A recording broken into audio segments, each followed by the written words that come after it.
Da giovedì scorso, 1° aprile, che è partito il sistema, a questa sera, questa mattina alle 7 erano circa 115.000 le prenotazioni fatte e credo che a sera arriveremo oltre le 130.000 prenotazioni.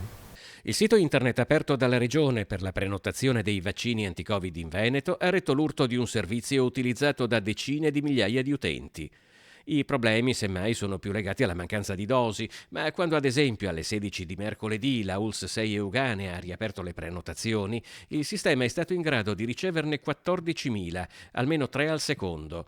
Picchi di 6-7.000 prenotazioni all'ora si sono registrati nei giorni precedenti anche in altre aziende sanitarie. Abbiamo ricevuto ovviamente delle segnalazioni su qualche disfunzione, soprattutto, e arrivo al punto, sull'identificazione dell'appartenenza o alla categoria dei disabili o degli estremamente vulnerabili.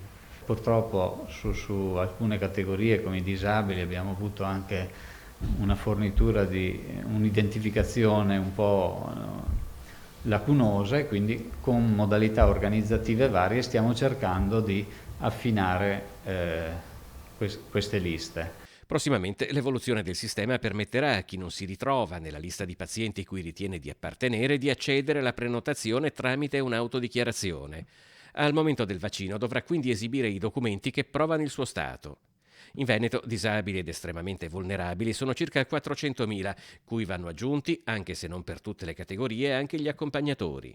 Per i vulnerabili prevederemo la possibilità che uno si dichiari accompagnatore e quando è il momento della vaccinazione viene verificato che effettivamente sia l'accompagnatore.